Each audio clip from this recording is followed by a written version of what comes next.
Although gardening requires a lot of hard work, I have found that sometimes it's actually better to do nothing. Spring tillage is our first chance to do nothing. After winter, the soil holds the moisture for a long time, and this is a good thing. We'll need that moisture later on when it dries up in the summertime. But we forget how quickly the ground will dry up in April, but after a heavy rain in March, it may take a week for that ground to dry up. If we work the ground when it's too wet, we'll form clods which will haunt us for the rest of the season. Don't overwork it. If you're using a rototiller, go over lightly, but don't keep going over and over the soil. What will happen is you'll make the soil so finely divided that when it rains, if you just keep working that ground and working it, you'll get it where it looks like good soil structure, but when it rains, it'll compact like that right there, and you'll have a crust and this real hard cement-like soil. If you just work the ground and then do nothing, the soil microbes will start to work that ground for you, and they know how to do it in a much gentler way that will retain the soil structure, which is valuable for them too. Rather than working the ground too early in March, I spend my time making compost. Where the cows have been overwintered and feeding offers manure and hay and some soil that then we can add some garden refuse and old leaves and other carbon sources too. But instead of turning the compost a lot, I just let it set for a year or two, and it turns by itself into this wonderful fertilizer. One of the reasons for turning a compost pile is to make sure that it gets air. But if we use enough hay and some corn stalks and ragweeds and layer that into the pile when we make it, those act as tubes that bring in air. So by spending a little more time at the front end and making sure our pile is built correctly with lots of access to air, then we don't have to keep turning it and turning it. And I have never found that I can make compost that doesn't have weed seeds. I don't really want it to get super hot because I want there to be the enzymes and life in the compost that might be destroyed by high heat. We can also spend this time getting the coal frames ready for starting the tomatoes, peppers, and the sweet potatoes. I like to put a load of horse manure down first, then wet it and compress it so that it starts to ferment. This heat from below will warm the soil above so that our plants sprout quicker.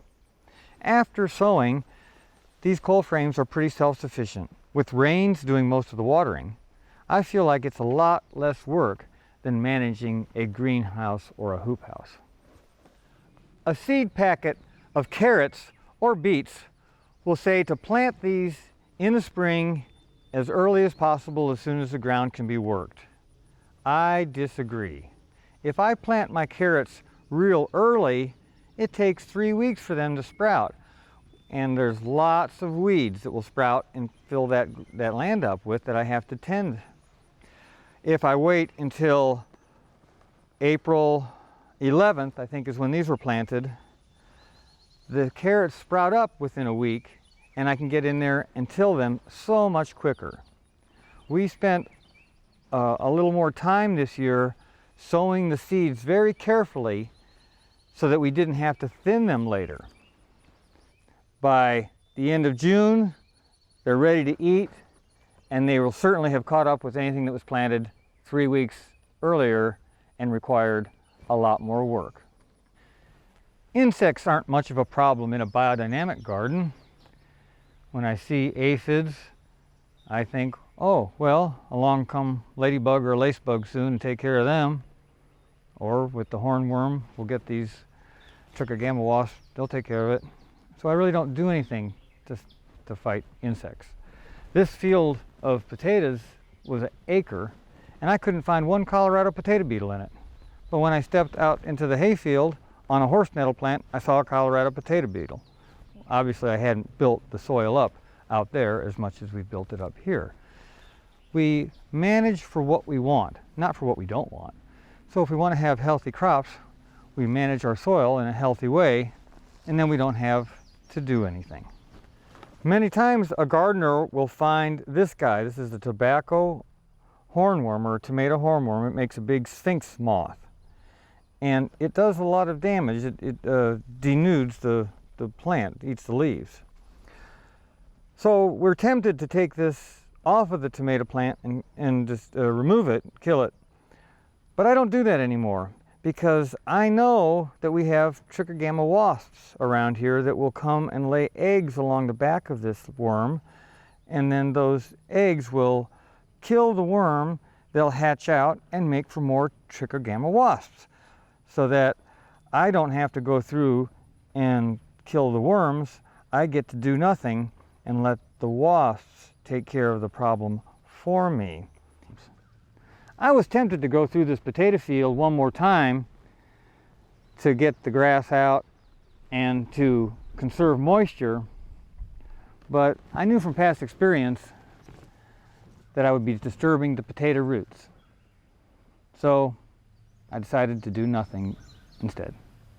I used to plant strawberries in the spring and then dutifully hoe them and weed them all summer long and not get anything until the following May.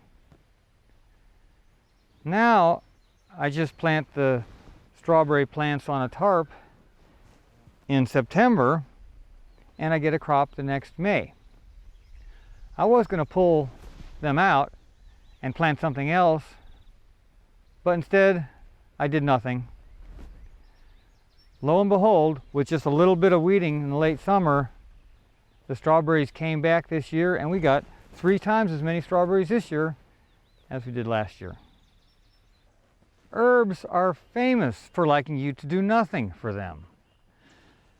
These hops are minimally weeded in the spring as they're coming up, and then I just let everything grow up. There's briars and grass and smartweed, but the hops grows up taller and gets above them and seems to do fine.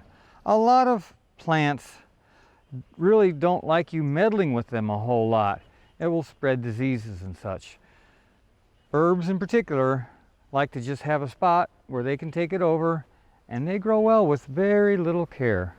They really like you to do nothing. Many gardeners continually prune and tie up their tomatoes all during the growing season. We found that by just planting the tomatoes later, we only had to hoe them one time, and then we cage them and mulch them, and then we do nothing the rest of the tomato season except harvest bushels and bushels of tomatoes. I really don't grow plants. I just get the conditions right so that plants grow easily. The real work happens in the off-season with adding minerals like lime and wood ash, with composting and cover crops, and with deep fall plowing. Then I let nature, microbes, and the right season do all the work. And I try to do the hardest thing for a dedicated gardener to do: nothing. For inspiring garden tours, growing tips, and garden projects, visit our website at volunteergardener.org or on YouTube at the Volunteer Gardener channel, and like us on Facebook.